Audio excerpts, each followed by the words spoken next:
थरे एक लोक माछ धरिबाकू गले। से कठिन परिश्रम कले एवं प्रत्येक पद्धति को चेष्टा कले जहा द्वारा से माछ धरि पारिबे, किंतु से प्रत्येक पद्धति रे विफल होइथिले।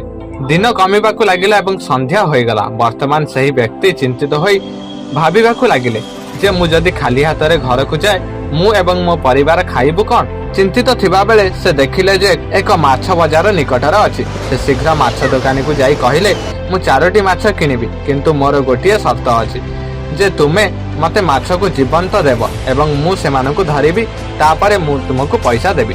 से व्यक्ति को कथा सुनी दुकानी आश्चर्य होई गले, किंतु से एक बड़ बाल्टी पानी रे भर्ती करी सेथिरे 4 ରୁ 5ଟି माछ रखिले। सेही व्यक्ति जनक गोटिए पर गोटिए 4ଟି माछ धरी दुकानी को एही माछ गुड़िकर टंका देले। दुकानी आउ निजको रोकी पारिले नाही एवं शेषरे पचारिले, भाई तुमे केमितिका लोक?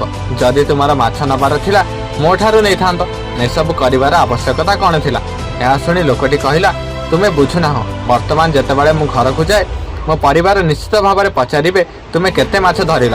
ଆଜି ମୁଁ କୌଣସି ମାଛ ଧରିନି କହି ମୋ ପରିବାରକୁ ଦୁଃଖୀ କରିପାରିବି ନାହିଁ। ସେଥିପାଇଁ ମୁଁ ତୁମ ପାଖରେ ଏହି 4ଟି ମାଛ ଧରିଛି, ଯାହାଦ୍ୱାରା ମୋତେ ଆଉ ଘରେ ମିଛ କହିବାକୁ ପଡ଼ିବ ନାହିଁ ଯେ ମୁଁ ମାଛ ଧରି ନାହିଁ ବୋଲି। ଆପଣ ଜୀବନରେ ଅନେକ ଥର ବିଫଳତାର ସମ୍ମୁଖୀନ ହେବେ, କିନ୍ତୁ ସେହି ବିଫଳତାରେ ସଫଳ ହେବାର ଏକ ଉପାୟ ରହିବ। ବର୍ତ୍ତମାନ ଏହା ଆପଣଙ୍କ ଉପରେ ନିର୍ଭର କରେ ଯେ ଆପଣ ବିଫଳତା ହେତୁ ଦୁଃଖୀ ରହିବାକୁ ଚାହାନ୍ତି କିମ୍ବା ସଫଳତାର ରାସ୍ତା ଖୋଜି ଖୁସି ହେବାକୁ ଚାହାନ୍ତି। ବନ୍ଧୁଗଣ, आशा करुछि भिडियोटी आपण मानकु भल लागिथिबो।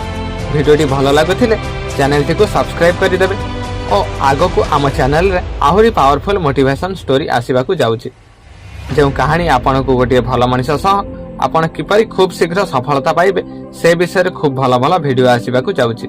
सेथिपई चैनल को सब्सक्राइब करी रखंतु और भिडियोटी किपरि लागिला कमेंट बॉक्स रे जणाइबाकू भूलिबे नाही। देखा बा आउ एक मोटिवेशनल कहानी रे। नमस्कार।